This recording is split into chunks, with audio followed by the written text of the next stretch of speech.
Alright guys, so welcome to today's video. In today's video, we are going to go over all of the changes that are going on right now with Amazon and sending in your inventory in preparation for Q4.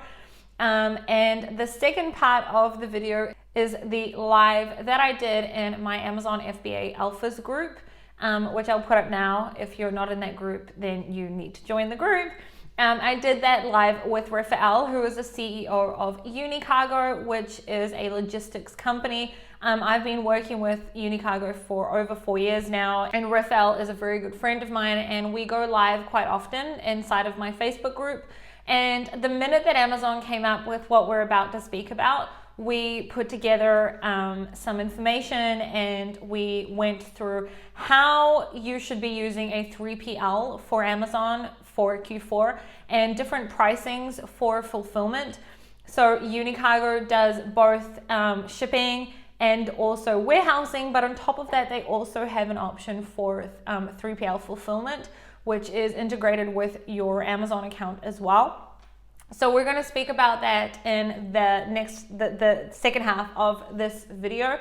If you're new here, my name is Sharon Evan, and I am a 7-figure Amazon FBA seller, and I also speak in all sorts of Amazon podcasts and Amazon seller events, which you may see me put up here right now. So you may know me from there, and if you don't, then welcome to the channel. I really encourage you to subscribe to the channel and to hit the notification bell so you know when I bring out new videos. On top of that, I'm also a mom and a wife, and I'm an entrepreneur, and I also do one-on-one coaching, and I also have an Amazon product research workshop, which I will have all the links for everything down below. Anyway, so on July 13th, which is, you can see that here, Amazon came up with this email that was sent to all sellers, and you can also see it in the news section on Seller Central. And they basically came out and said that if your inventory performance index, IPI, is lower than 500, then you will be subject to storage limits. And even if your IPI is higher than 500, you're not going to have storage limits, but you will have a per ASIN limit. So Amazon will tell you how many units you're actually allowed to send into the FBA centers on a ASIN level. Now, all of that information is here, and you can see that here, what I just said, it's right over here, quantity limits. To maximize selection for customers during peak, we're introducing ASIN level quantity limits on products in FBA. It doesn't matter whether you have an IPI over 500 or not. What helps you if you do have an IPI over 500 is that your quantity limit will only be on an ASIN level and not on your total storage level.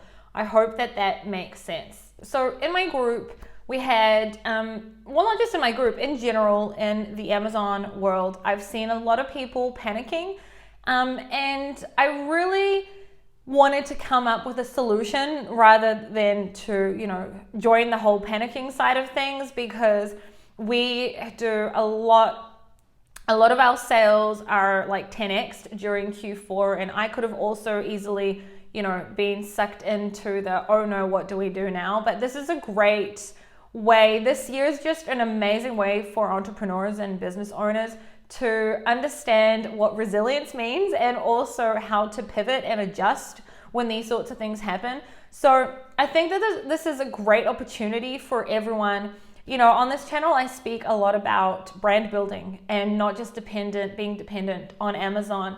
And even I have learned a lesson from this, because I always say this, and I say, I sell on Amazon, but I also sell outside of Amazon. But my sales outside of Amazon still fulfills for me through multi-channel fulfillment. So even for me, I have needed to adjust and to pivot and to plan for what I'm going to do with these per ASIN limits. Now, on top of that, you will also have now a limit on a new ASIN. So all new ASINs, and as far as I know, this is worldwide. I definitely know that this is in Canada.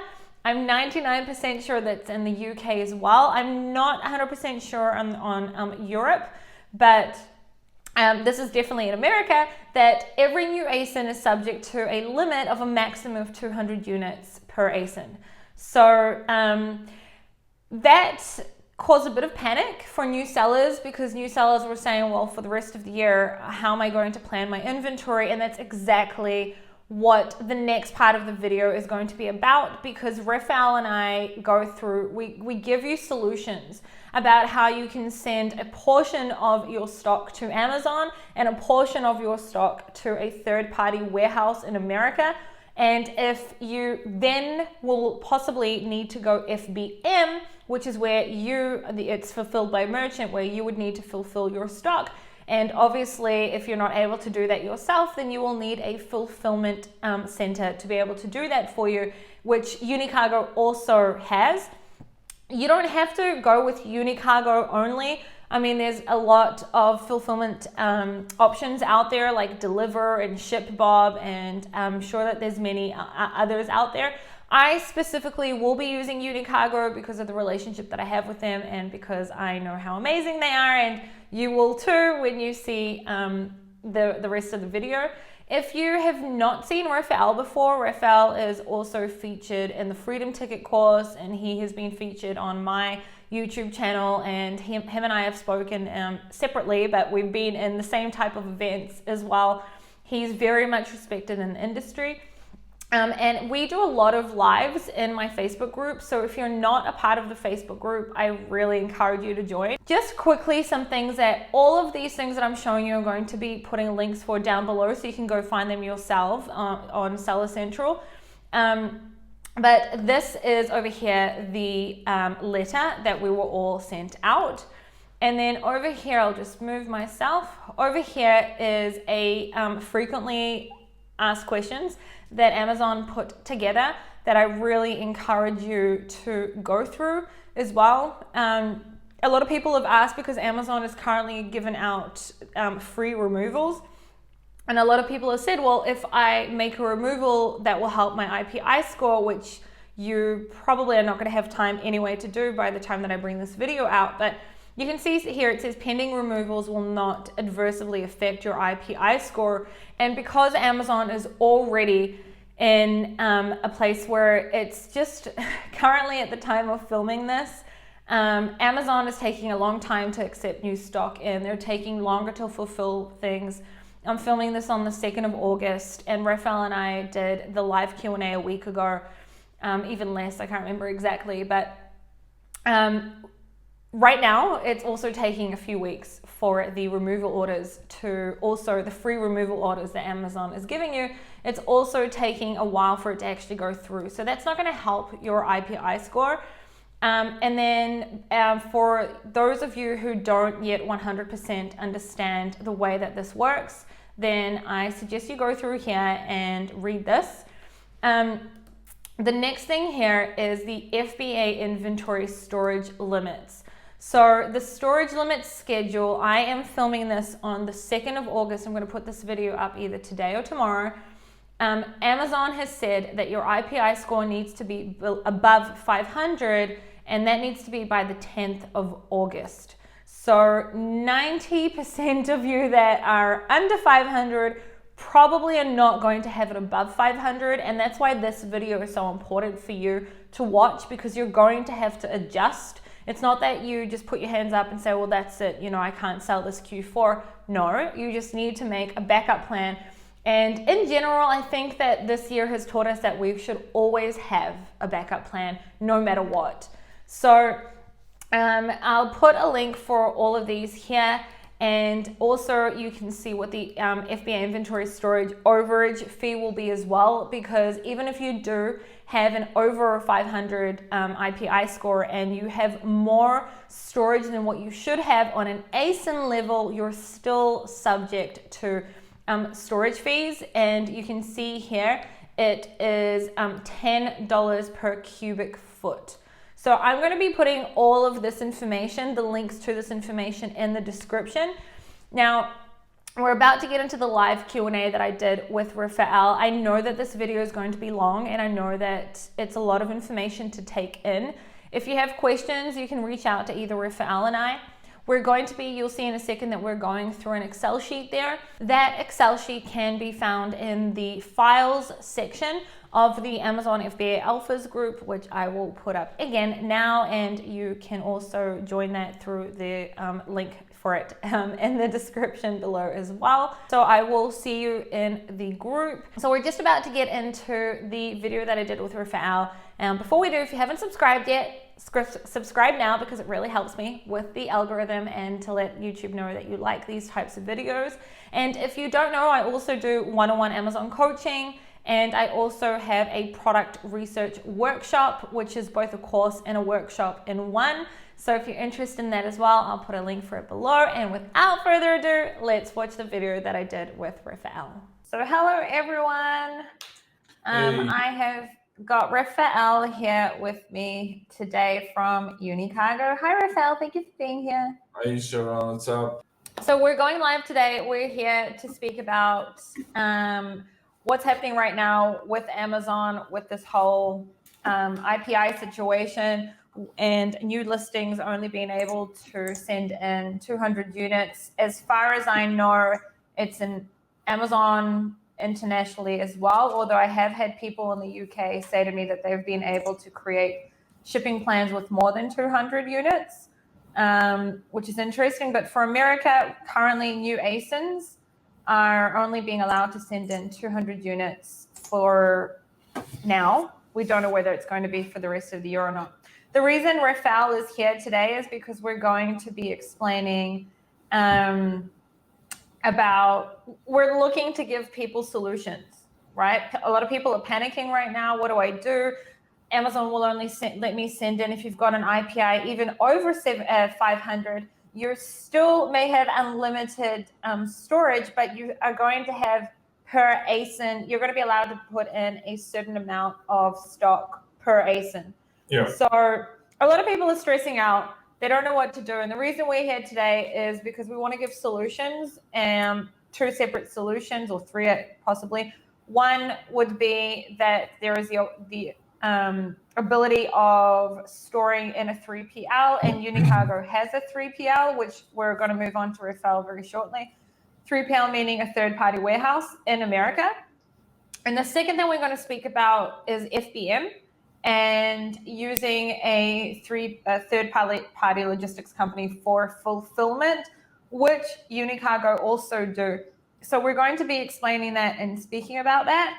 Sorry, Sharon, a lot of questions, a lot of people have asked, on the group and in general, hey, why don't you just post the price list on here so we can all see? So first of all, we're gonna post the prices on the group. But the thing is, from my experience and the feedback we get from our clients and different people around that, when somebody sees a 3PL price list, they go like, it's gonna put them in a shock, because it's a price list with like 20, 30 different price charges, different charge types, sorry. And it can be very complicated. And the reason we're going into this live today is not to publish the Unicargo 3PL, is basically to go over a 3PL price list that is kind of a general price list that all 3PLs will be similar. So we're going to go onto that price list, and we're going to go over every single charge type. So you'll understand exactly how much it's going to cost you to keep stock in a 3PL, to have a removal order in a 3PL, to do fulfillment from that 3PL, and last mile and distribution. And basically this live is to prevent questions, like to go over things and to answer all the questions we know people are going to have. And some of you might have questions after that live, and that's fine, but here we're going to eliminate like 80% of all questions asked. So that's the main reason for that live. I've seen people ask on the group, why are you going live and not just putting the rates out there? The simple answer is just it's too complicated. There isn't one rate. It has different rates. You're gonna see it. We're gonna share the screen and we can show everything. But that's something I wanted to cover because I've seen people ask about it. So I'll just want to explain currently the situation very, very briefly, and I will make a separate video on this. and then I'm going to move on to Refael. So just get your screen ready, Refael. So currently the situation is as follows. If your IPI, I can't remember the exact date right now, and Stuart, who usually is my go-to guy in the group, isn't here today. But I can't remember the exact date. It's like the middle of August. I'll put up the date later. We have until, if you have an IPI, which is Inventory Performance Index on Amazon that is less than 500 by, I can't remember the exact date, I think it's like the 14th of August, then you're going to have limited, Amazon's going to give you a limited amount of storage that you can send in. And if you have an IPI above 500, you're still going to have unlimited, but it's still going to be per ASIN. So the way that Amazon used to do this is, like a year ago, the IPI had to be over 350. And then earlier this year, it had to be over 400. And now this 500 bump is quite dramatic. A lot of people are stressing over this. And I will be honest, I get it. But what we're looking to do is to give the options here. So I'm going to talk about the 3 options, and then Refael is going to get in depth with it. Option number 1 is, if you have a new ASIN in America, you're most probably only going to be able to send in a maximum of 200 initially. And a lot of people are saying, well, then what should I do? Should I then only order 200 units and send that over, and then I'll go out of stock? Or the answer to that is most probably not. You need to obviously do your correct inventory planning. But the other option is to order for example, 1,000 units, have the 200 units sent to Amazon, and then either keep that 800 units in China if we're sourcing from China, or have the remaining 800 units in a third-party warehouse, for example, like Unicargo's. Yeah. That is option. Or at your whole house if you have. Or at your house. If you're in America, yeah, I sometimes forget that because we're not in America. So if you're in America, and you can have it obviously also in your house as well. That is option number 1. In China specifically, 95% of the time, if you're already a Unicargo client, then you'll probably get storage for free, if I'm not mistaken. Yeah. And if not, then your supplier many times will be able to help you by keeping it there. I predict, Refael, you can tell me what you think here. I predict that if already right now shipping has a lot of delays, not only are there going to be major delays in shipping, but also Amazon's going to get worse in the matter of accepting the time it takes them to actually accept the stock. Personally, I don't know right now if it makes sense to keep the stock in China, but maybe possibly makes more sense to send it into a 3PL. And then the second thing is, well, what do we do if Amazon's only allowing us to send in a certain amount right now because they're going by the history, right? And we've got products that are going to be sold a lot higher we're going to have products that are going to be like 10xing their sales, right, during Q4. So people are not going to be able to send in the amount of stock that they want to send in. And that's when we're going to talk about going FBM and having your stock sitting in a third-party warehouse for fulfillment. So Refael, I think you've got at the bottom, it'll say share screen, and then you can share your screen and you can start to share. In the meantime, if anyone has questions, thank you. Lucky Case said August 16th. I said 14th, and they corrected me 16th. Yeah, hold on. Let me just add it to the stream. Cool. All right. So. Okay, they can't see you, but this means that they can see the screen a lot better. Is that okay? Fine. Okay, cool. Yeah, perfectly. Perfectly fine. So basically, that's the general price list for cross-dock services. And if you see, there are different tabs in this price list: cross-dock services, Amazon removal order services, order fulfillment services, and last mile services. Cross-dock services is basically the simple receiving, inbound, getting the products from the port, getting the products into the 3PL, palletizing it and keeping it in storage, and outbound. That's a simple 3PL work. Let's go over the charge types so you'll have a better understanding. So every 3PL starts with inbound handling, all right? How much does it cost to actually receive your products at the warehouse, all right? And it starts with containers. If you're shipping full container loads, a 20 GP container, 20 feet container will cost $225 to receive. A 40-foot container will cost $315 to receive, and a 40 high cube container will cost $380 to receive. I'm gonna talk about the receiving and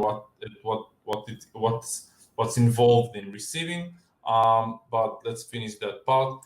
Per pallet, all right. If your products come in as pallets, all right, you don't ship full container load, but you send pallets in, all right. That's $10 a pallet. And if you ship air express or small parcel delivery, which means we don't get pallets but we get carton, it costs 50 cents per carton. All right. And basically it means that we get the cargo, whether it's a container or a pallet, we unload everything. If it's a container, it's a cost for floor loaded container, which means the products are not on pallets. It's just boxes stacked on top of the container floor. And it means that we unload the container, we sort. No, we don't sort it. The sorting is a different fee, but we unload the container, we scan it into our system, into our WMS. We count it, all right. We count the boxes. We don't open up the boxes and count every unit unless you ask us to. But on general, we unload, we scan it, and we need to build pallets to keep it in storage. So basically, the cost is receiving it. Make sure you understand that this cost is only applies when you have a single SKU, all right? When you have a single product, when we don't need to sort and segregate, that would be the cost. If you look at the right side here, that's the price for normal products, all right, for standard sizes. And if you have an oversized product, the cost is different. All right, that's just because it takes more people to do the job. Oversized is basically at least one side is over 25 inch or the box is over 50 pounds weight per box. Now let's talk a bit about sort and segregation.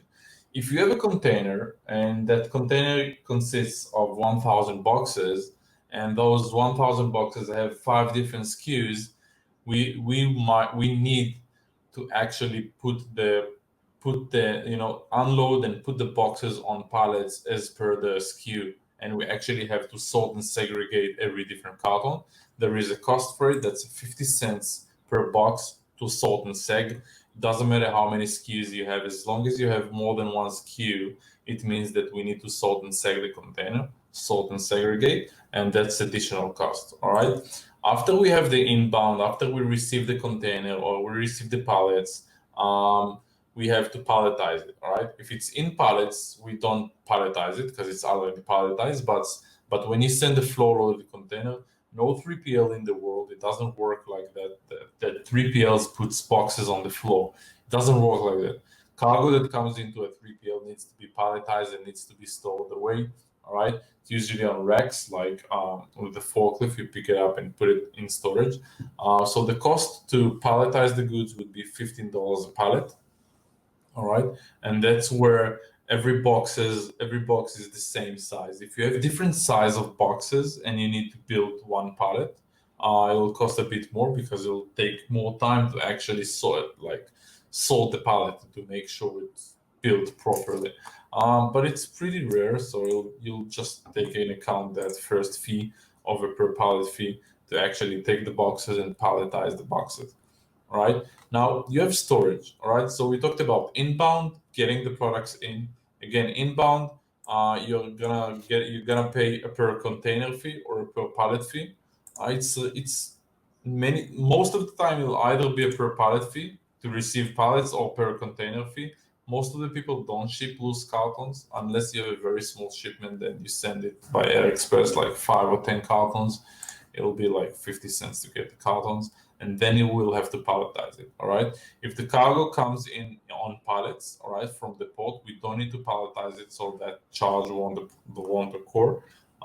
It's only when the boxes needs to be palletized, all right? Next, we have the storage. That's the storage prices. The storage prices are per pallet per month, All right, so that's like $35 per pallet per month or part of the month. All right, that's for the first 3 months. After 3 months, for the second 3 months, it goes from $35 a pallet to $45 a pallet, and after 6 months, the prices are going up because we don't really want to keep storage more than 6 months. From our experience, if you need to keep stock for 6 months, that's a very slow moving product, and a lot of the time we'll actually have to destroy it. And we've seen a lot of cases where people just kept it just doesn't move, and they eventually don't even have money to pay for storage. So we would rather not keep storage for more than 6 months in our warehouses. That's why the prices goes very high after 6 months, to incentivize people to take the cargo out after 6 months. Now, let's say, so we've talked about receiving the boxes, we talked about palletizing it, unless it's palletized, and we talked about storage. Now what happens when you want to take cargo out? You have the outbound handling, all right? So inbound, palletizing in between if you need it, storage, and then we have outbound to actually take the cargo out.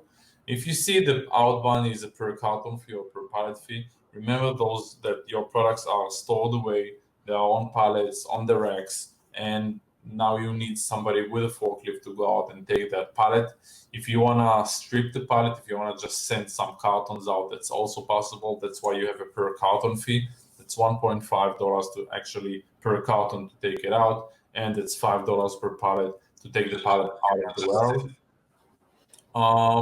You also have handling per order. So every order you'll have a fixed fee of $10 to manage the order, to put it through the WMS, to have somebody receive the order, print the BOL if you need it. If you need the shipping, trucking, we'll have to print the BOL, make sure the order is ready for the trucker, and then you have the per carton or per pallet fee. Depends on how you take it out. All right. Make sure you understand that these are standard size prices, and these are the oversized prices. Added value services like labels, these are pretty simple, 25 cents per label. If you need master carton, if you need us to supply master cartons, that's mostly for removal orders. When Amazon sends huge boxes or sometimes pallets without even boxes, we need to buy the master carton. Inspection, bundling, kitting, inserts, all the other added value services are basically a case-by-case thing, because we need to understand the actual job, we need to understand the quantity, and we need to understand exactly how it's going to take and how long every unit is going to take, and that's a case-by-case quote. Insurance, very important fee. Most of the warehouses aren't really insuring somebody else's cargo. They have like insurance, general insurance, and that's where we stepped in and built like an insurance policy for the cargo in the warehouse, and it's cost $50 per month, and it's up to 6 months. It basically covers up to $200,000 worth of stock, so it's pretty mandatory, I would say. You want to have your goods insured. Again, unless you have, unless your shipment value is like $1,000, that you can take that risk. But if you have high value shipments in the warehouse, I would definitely recommend insuring your products. Questions about the cross-dock services, Sharon? I just want to really quickly put it in my words, explain what we're talking about. So right now we spoke about having your stock sent into a 3PL warehouse just for storage, okay? There are different things that you need to take into account. This is what Unicargo's pricing looks like. Every single 3PL will have their own pricing structure, but at the end of the day, usually you're just told, like for example, $35 per month per pallet, and then later on you suddenly find out about all sorts of other costs. So we wanted everything to be on the table, very transparent, very straightforward, so you guys can go and do your proper calculations. This Excel file will be put into the alpha group in the units or file section after this live. So I'm just going to quickly sum up what we set up to here. at the top where it says inbound handling fee, that is for the 3PL, Unicargo's 3PL to actually accept the stock, right? And then you've got either containers or per pallet or per loose carton. So for example, you sent 20 cartons, it's 20 times 50 cents, okay? On top of that, you've got the sort and segregation, which is per carton, right? Yeah, but that's only apply when you have full container loads with multiple SKUs in it, when we need to sort and segregate, when we build pallets. If you send shipments on pallets, you won't pay sort and seg, because we'll just take the pallets and put them away for storage as it is.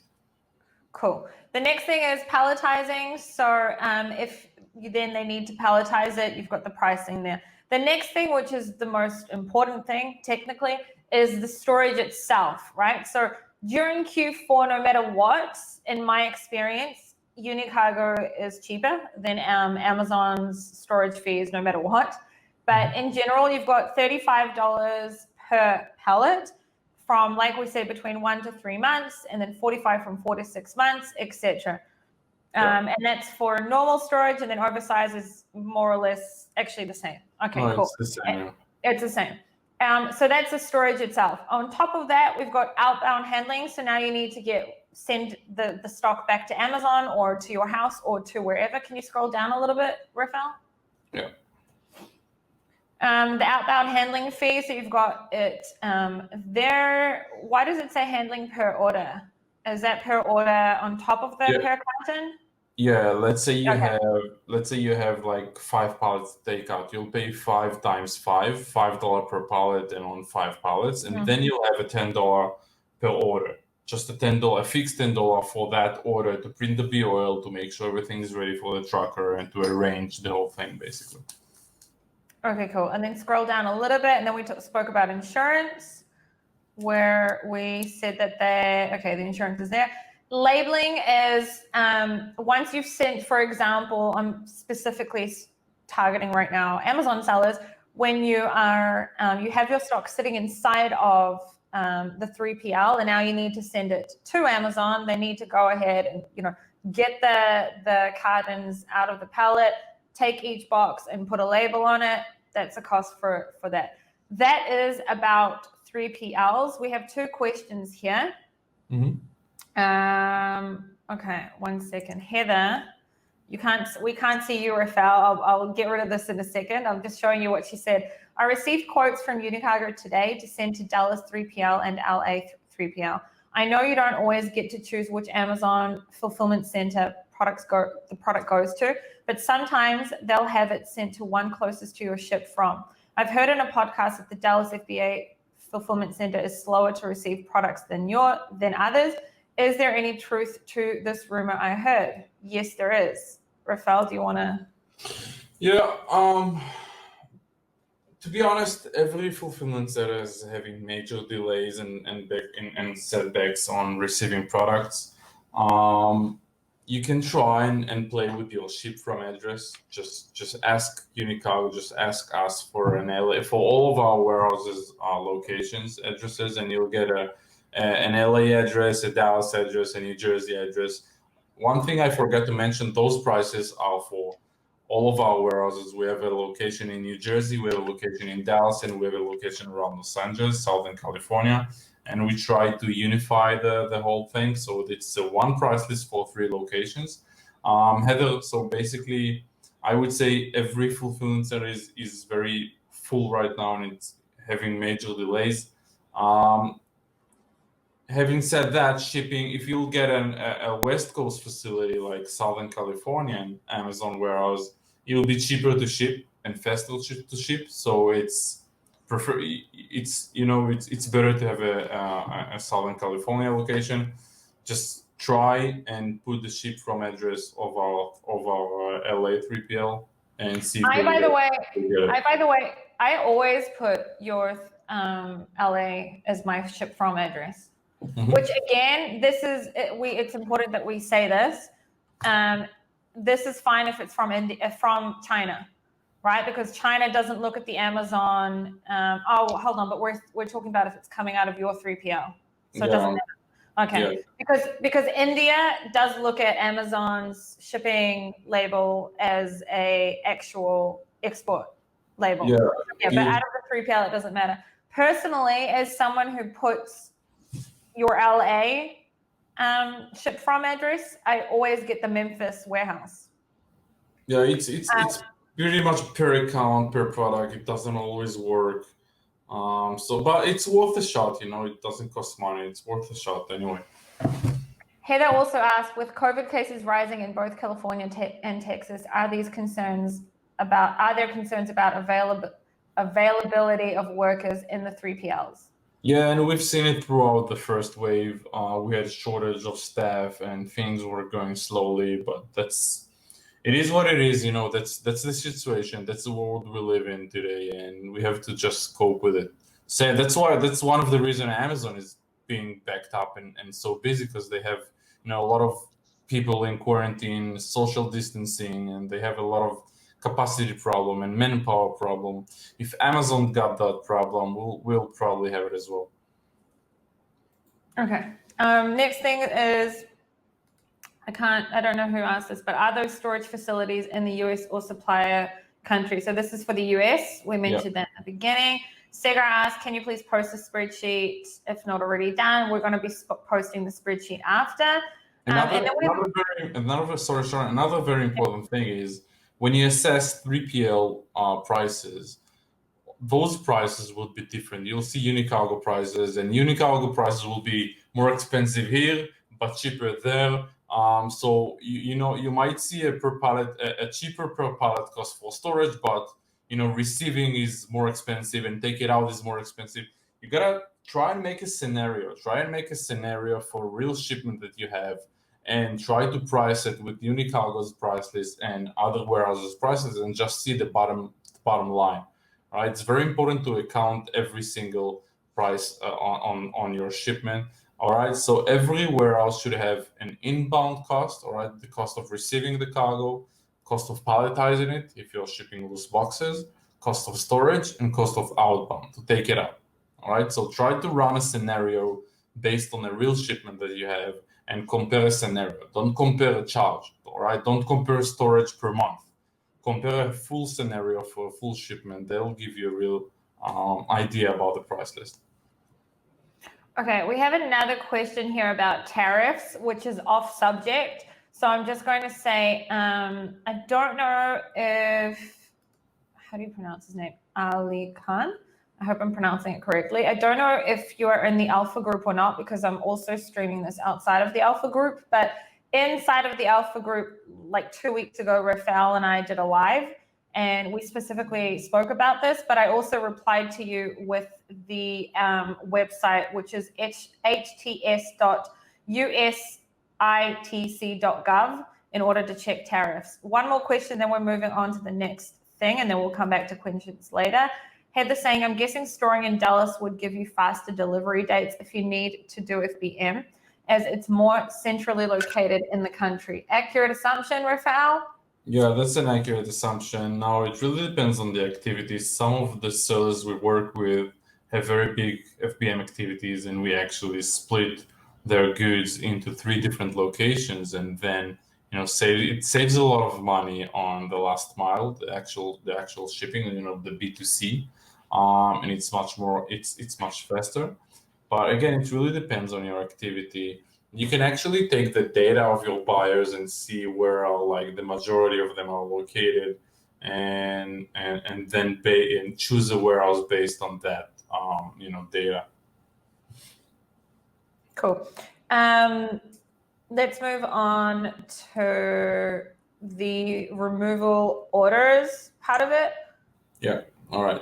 So we had a lot of questions about removal order costs, because a lot of people are now to improve their IPI. A lot of them are just taking cargo out of Amazon. It's also free now until further notice from Amazon.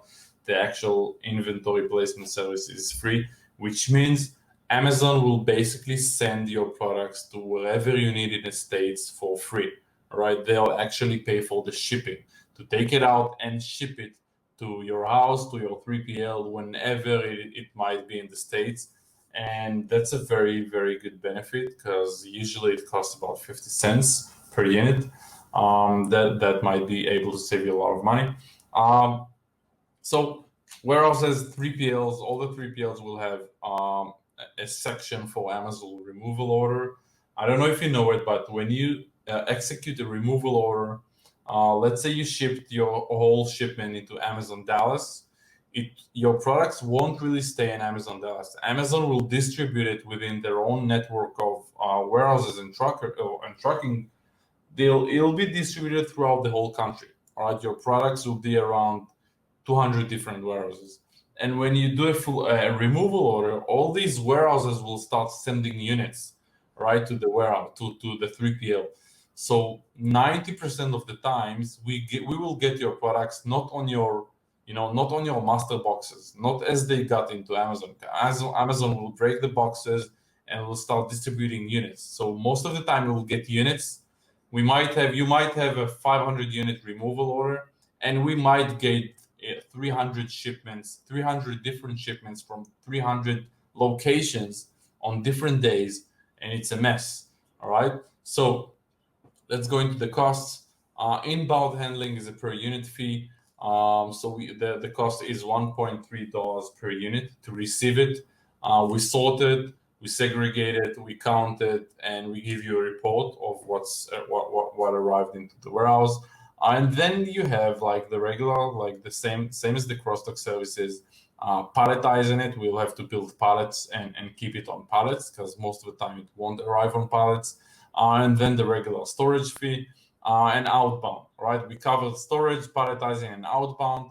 The only additional thing here is a per unit fee to actually receive the units, count them, sort them, make it includes a visual inspection, a very general visual inspection to make sure it's not torn or it's not smashed, and it looks good to go onto the pallet that we are building to keep it in storage. That's a general removal order. A lot of the people that we work with, a lot of the sellers that we work with, we build them a complete process, like an RMA process, which means on top of the receiving, you can set up a process for us to say, hey, all right, you receive a unit, I want you to open the box, I want you to make sure all the spare parts are inside, I want you to count them, I want you to smell it, I want you to wash it, I want you to try it on, I don't know. Every product is different, and we build a process, and at the end of the process, we have all right, these units are good to go back to Amazon, these are good as new, these units are used, these units are faulty, we'll need to send it back to China. So basically, on top of that, you can actually build a full process of, making sure these units are good to go to be sent back to Amazon. It's more of a return thing, not an Amazon removal order, because on a removal order, a lot of the time, these units are new, never been sold before, so it'll probably be good, to get back to the Amazon warehouse where you need it, when you need it back. But on a removal order for returns, for client refunds, it's very important to build an RMA process to actually, go into a deeper inspection for those units. Additional services, labeling, again, inspection that's what I've talked about. It's pretty much a case by case thing. When you want us to check things, specifically for your product. Again, pretty simple. All right, inbound per unit, storage, outbound, and palletizing. All right, this part from 6 up to 16 is basically the same as the cross-dock services, same as regular 3PL activities. The only additional thing is a per unit fee to actually receive those units, because Amazon will send them as units and not as master boxes. All right, Sharon, questions about that? No. I do want to say though that I'm just quickly trying to check because I don't want to give the wrong dates. From July 14th, I think it was, is when Amazon came out and said that currently you've got the promotion until further notice. We don't know until when, as far as I know, you can have free removal orders. A lot of people are are wanting to get rid of stock that, you know, they don't want in Amazon right now because it's free. And some people are saying, well, what if I get rid of stock and then I send it back into Amazon so that it costs less for storage and other things like that? But you need to know that there is a certain time frame where you won't be able to send it back in. I just can't remember the exact time frame right now. So I'm going to find it and then I'm going to post it. If I'm not mistaken, it's either 3 or 6 months, if I'm not mistaken. I think it's 90 days. I want to say 90 days because that's what I remember it being, 90 days. But I don't know if there's been any changes and I haven't looked yet. So I'm just looking while you're talking. I'm just looking for it. And I'll update before we finish this conversation. But yeah, so removal orders. We're talking about there's 2 different types of removal orders that it could be. It could be the per month one that every time that people who have a lot of returns or whatever it may be, a lot of your returns that you may have are actually completely sellable products, right? And then so you can have that sent to Unicargo. Unicargo, as Refael said, does whatever you tell them to do with it. They can repackage it, whatever it may be, and send it back to Amazon. Or you may do a removal order and have the stock sitting in Unicargo until you send it back in at a later time. Or you could get it sent to Unicargo and then Unicargo could send it to you in Canada, wherever you live. There's many different reasons for removal orders. Somebody is asking, hold on, let me just see who it is. Nicholas is asking, are the US warehouses climate controlled? Mm-hmm. Yes, they are. It won't get like 40 degrees, but it's not climate control for cosmetics and stuff that needs like, you know, very cool places. It's climate control. It won't get 40 degrees. It's general climate control. There are different levels of climate control. It won't be climate control for medical devices or drugs or cosmetics. The answer is no. It's climate control for general cargo, which means your product won't melt in the warehouse. Cool. I think we can move on to the fulfillment part of it. Yeah. All right. So order fulfillment, it's a bit more complicated. I'll try to make it simple. Sharon will go over, and make it simpler, even more. So basically, for the way order fulfillment works is that we integrate to your marketplace, which means you'll give us API keys to your Seller Central if you're selling on Amazon, or API keys for your Shopify store, Walmart, Magento, WooCommerce, whatever marketplace you operate on, because it has to be automatic. It can't be manual. We can't have Excel files of orders. We gotta integrate. We can integrate with every single marketplace out there. It's a very simple process. And the way it works is we get all the orders as you're having them from your client live, and we have daily pickups for UPS Ground, FedEx Ground, USPS. Every day we have trucks in all of our warehouses, and basically whatever orders that comes in until 11 a.m. on that day will go out the same day from the warehouse. Every order that comes on your platform, again, we get it live, right? So we get the order, we print the label, and we pick and pack, we put it on the box, on the unit box, and we put it, on the door, ready to go out for the truck. So every order that comes after 11 a.m. will go out the next day. All right. So 11 a.m. is the cutoff day. And that's how it works with fulfillment. Now, in fulfillment, there are 3 different types of charges. First thing is the pick and pack. Pick and pack is basically how much it costs to actually go pick your product, pack it if it needs to be packed, and put the label on it, like the carrier label, and get it ready for going out. All right. So basically, the rate goes is per order per month. So if you'll have up to 500 orders per month, you'll have a cost per order of 2.985. If you'll have over 500 to 1,000, your cost will be 2.55 per order, and it goes on and on here. It goes up to 165 per order. but these are for real, really for high volume sellers. So you'll have a cost per order, and you'll have an additional item pick. An additional item pick means that, let's say you have an order of 3 units, you'll pay $2.85 for the first unit, and then you'll pay twice $0.68 because we are already there in your bin location, and we already taken it, so it's much cheaper because we are already there. The second cost would be a bin location, right? Refael, no one's going to understand what you mean by bin location, so can you quickly show them? Do you want to stop sharing for a second and then come back to sharing, or do you not mind finding it?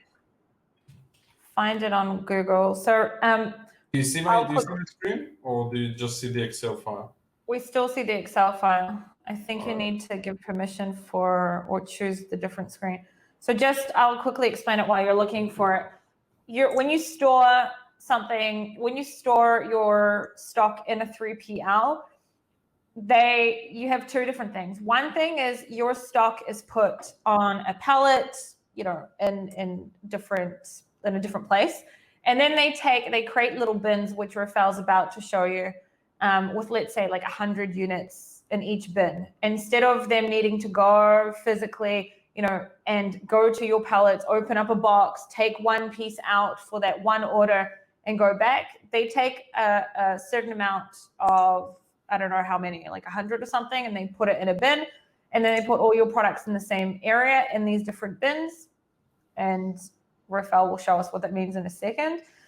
In the meantime, somebody asked a question. I would like to know why Amazon only made active 1 product, even though I shipped 2 variations at the same time. Okay, that's something that we'll speak about in it. Like, it's not related to this live right now, so we'll speak about that towards the end. How are you going with that, Refael? Yeah, just a second. Let me show my screen.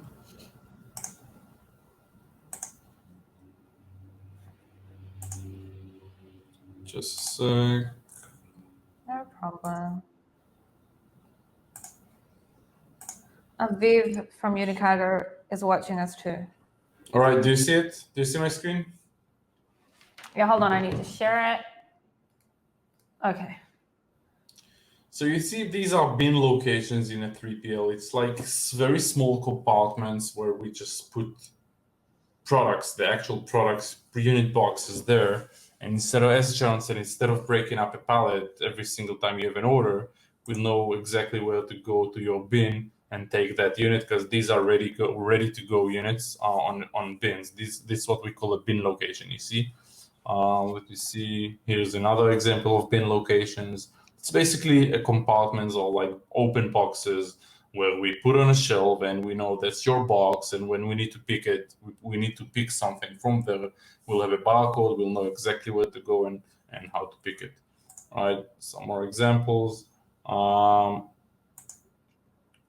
So basically these boxes. Hold on, share again the Excel sheet.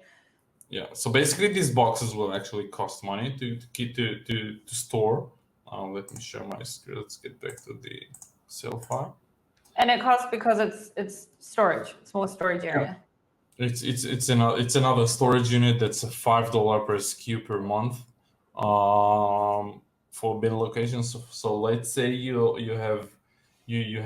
handle a fulfillment from a 3PL, and you have 10 SKUs. You'll probably pay around $50 per month for those to open up 10 bins for you. All right, to take space for 10 bins, and this is storage per month, just like you pay per pallet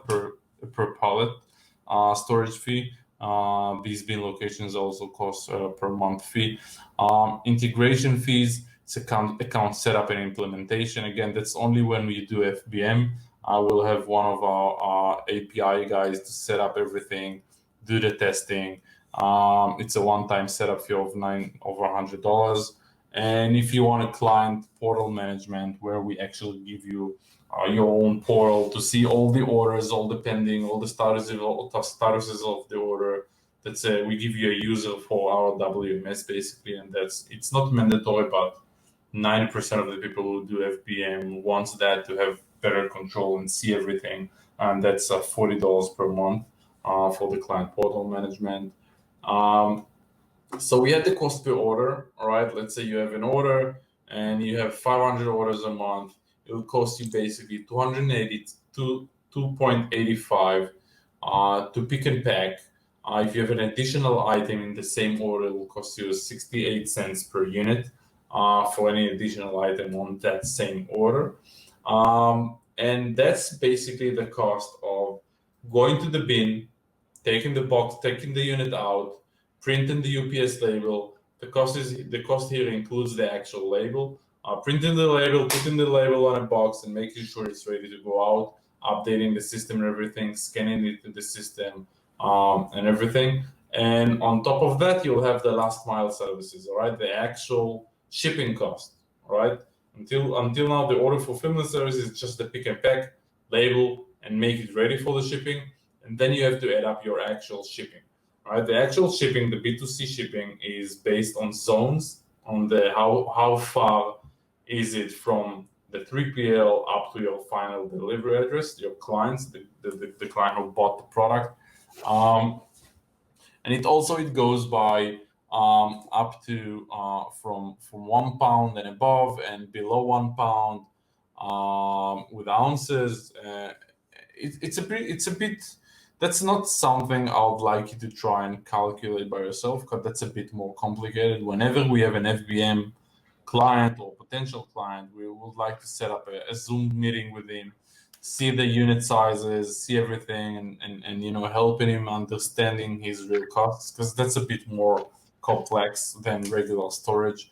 But we thought we should give you the whole picture as well, because a lot of people were asking about it, and I think it's pretty interesting as well.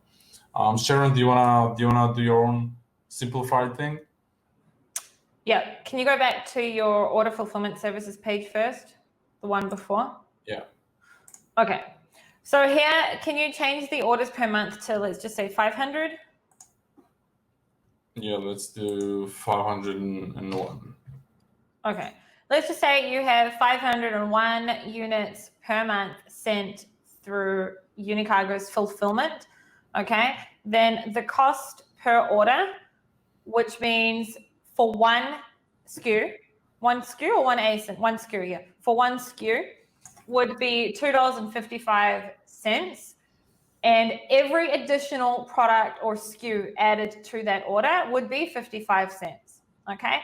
Like Refael mentioned, that is for them to physically go to your bin, take the product out, put it inside of, have it ready for pickup, basically, okay? Yeah. That is the cost of that. Now, if we go to the last mile services, so for you to understand, last mile basically means for it to get to its destination. There's two different things here. We're going to explain it, but if you do choose to work with Unicargo, they will have a call with you, and it will be explained more in depth for your exact product, which has its exact dimensions and weight, etc. On the right-hand side, you've got here USPS, which is for anything up to 15 ounces. Right, Refael? Yeah. Exactly. Okay, anything up to weight not over 15 ounces. Can you show the 15 ounces where it says? Yeah. Okay, from here. The blue column. Yeah. And then you've got zones. So Refael, let's just quickly explain what zones means, because it depends on what part of America it's being sent from which warehouse they're sitting in. So for example, if your products are stored in Los Angeles and you have somebody bought your product in New Jersey, there'll be a coast to coast, there'll be zone 8, right? And vice versa, if you have a product sitting in a New Jersey warehouse and you'll have somebody from Los Angeles order, it'll be again zone 8, all right? New Jersey to Dallas would be zone 6. Dallas to New Jersey would be the zone 6 as well. So basically, it's kind of a mileage thing. If you'll see here, you see kind of an average of how many miles basically from the ship from to the ship to we're gonna cover. The carrier is gonna cover. Based on that, the zone is determined. Okay, I want to give a live example. I'm not going to obviously share my screen because then I'm going to show products here, but I'm going to look at a product of mine and we're going to do this live. Hold on 1 second so that I can give an example. Give me 1 second. I'm just, Refael and I already did this, but I'll do it with you guys now. Let me just find product. Okay, so remember guys that your Amazon FBA fees are 2 separate fees. You've got the referral fee, which is for most categories, 15% of whatever your sale price is, and then you've got your actual FBA fee. Okay, when you sell through FBM, you don't pay the FBM fee, but you still pay the referral fee, right? So I have a product here, Refael, that weighs 8 ounces for outbound shipping according to Amazon. Okay, so can you show me what the 8 ounces is from USPS? The 8 ounces is here. Okay, and now I'm going to talk about, there. Okay, so if this product, I was having this specific product sent, because it's only by weight, right? It's not by the dimensions, the way that you guys calculate it, right, Refael? Yeah, but it has a maximum dimensions of, I don't recall. You can't really ship, you can ship any size, but it has to be a standard size. I don't recall the dimensions right now, but I'll. This would be a small standard size product. Yeah. Okay, so it's outbound is 8 ounces. So the Amazon fee that I pay for this product is $2.50. Okay, in general. And the Amazon fee for this product through what's it called? Multi-channel fulfillment is, let me just choose a fake address in America. 1 second.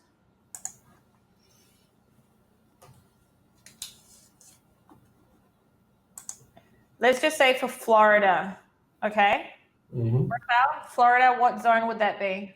If you are sending it from Los Angeles 3PL, I would say Florida would be zone 8. Zone 8? Okay, so can you go 8 ounces zone 8? That's $4.17. So we've got $4.17 plus the, let's say, $2.55 for pick and pack.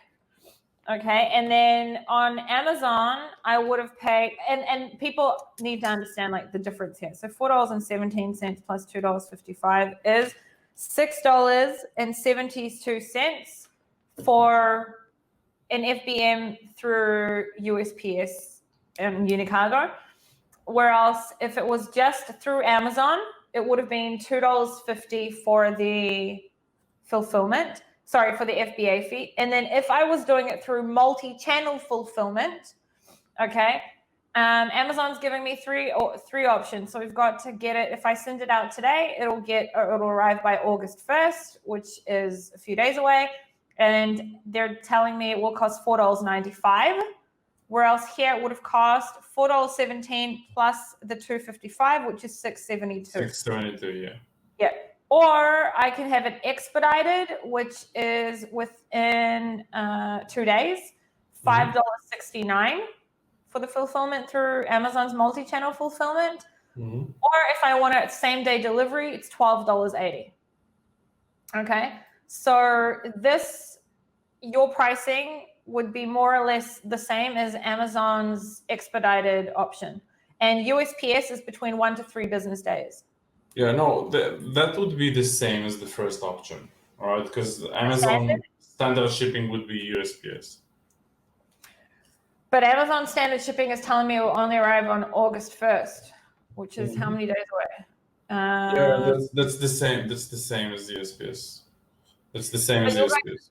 Yours says here deliver between 1 to 3 business days. Yeah, that's not considering coast to coast. That's considering, like optimized warehouse location, utilizing all the warehouses. Don't mind that. That's so how long will it take? A week? Yeah, it'll take 4, 5, 6 days. Okay. All right. So why is it important for you guys to know this? A, so you can do your calculations and also do your homework. Like, we're sharing this information with you, and obviously take into consideration that you may use a different fulfillment, which is fine, but you need to understand all the costs that's involved.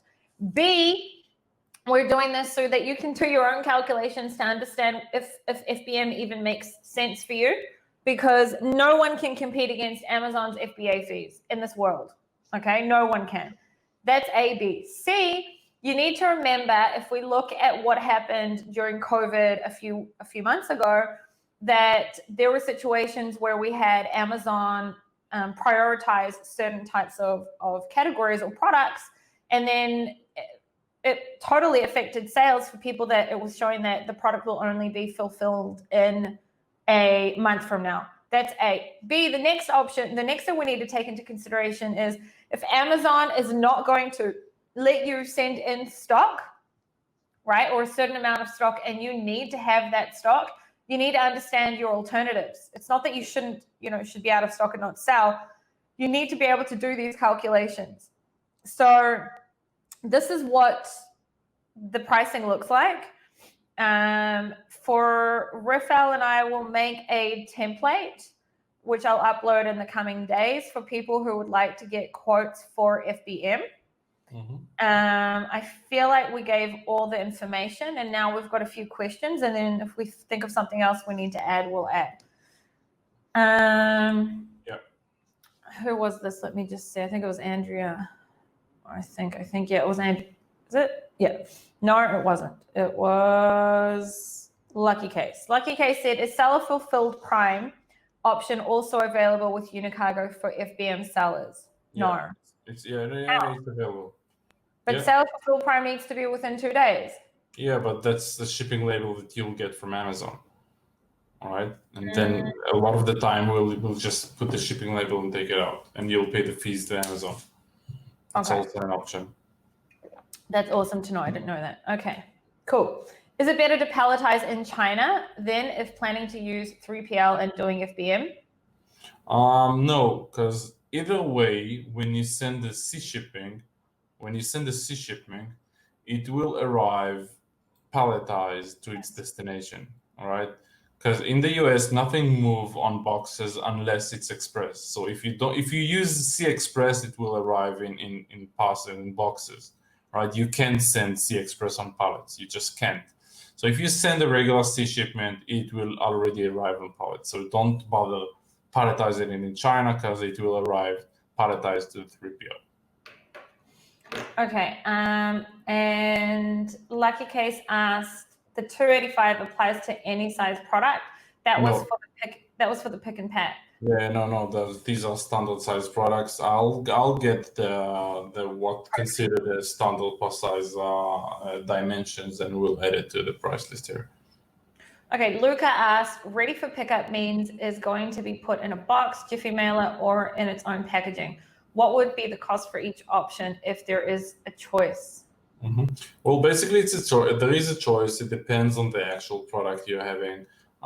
Basically, the cost includes putting it like in a mailer or in an OPP bag. It depends on the product. If you need something more fancy than that, there will be additional cost. But usually, it includes putting it like in a UPS box or FedEx box, like a general box for shipping. The price it includes in the price.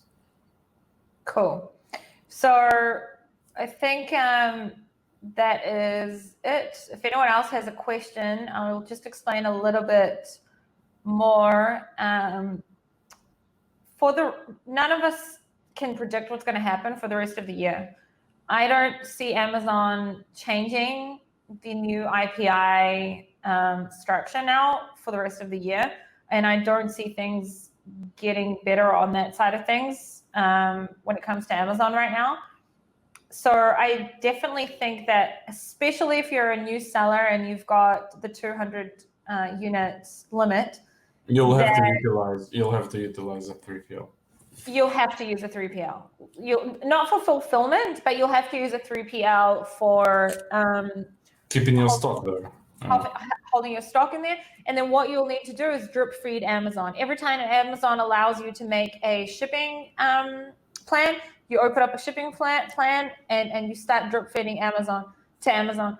So just to make it clear, and I'm saying this as I know it to be true, if they want to drip feed, let's say they've got stock in Unicargo's 3PL, right?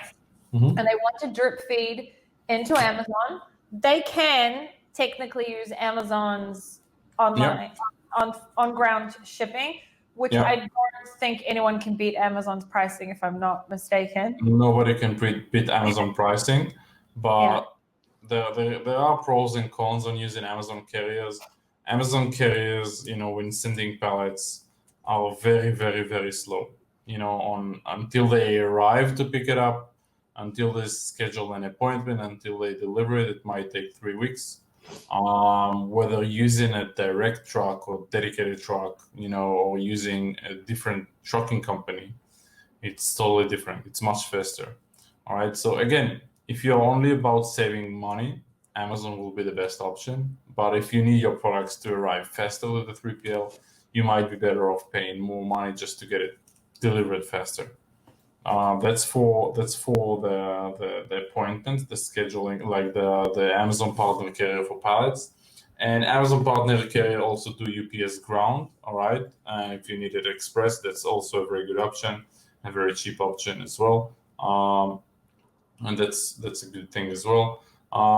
You can store it, and you can use Amazon carriers, you can use our carriers, you can use your carriers. It doesn't really matter. You know, according to your requirement. Most people watching this are probably going to be in the using a 3PL for storage. Like that's what most people are probably going to need. Yeah. So just to explain to everyone, because I didn't explain it, what I meant is when you have your stock sitting in a 3PL, for example, Unicargo's 3PL, you can then, when you create your new shipping plan to have Unicargo send it back to Amazon, you don't have to use Unicargo for the shipping. You can use Amazon's shipping carriers, which is cheaper, but like Refael said, it has its own headaches. And it really does depend on how soon you need to get your stock in. If you're drip feeding just every time Amazon allows you to have it and you're okay with stock right now, smarter to go with Amazon. If you're drip feeding and you need it to get in as soon as possible, it's probably smarter to get Unicargo to exactly. send it.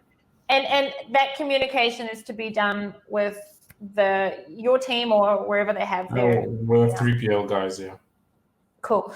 I'm going to just allow 1 more minute if anyone has a question, and if not, we'll end it here. And Refael and I will post the Excel sheet in the Amazon FBA Alpha group tomorrow, so that people can use that, and we'll also make a template so you guys can ask for quotes.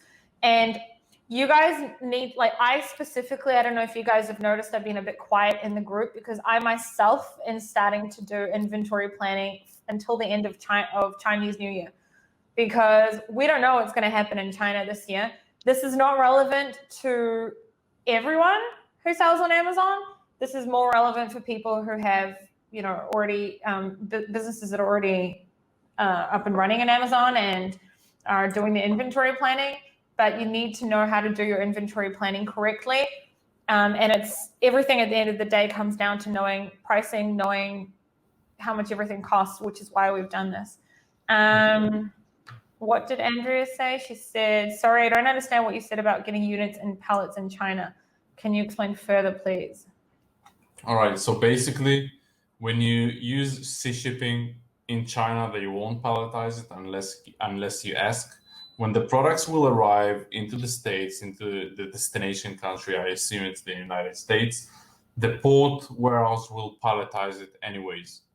All right. So basically, it will arrive to the 3PL on pallets.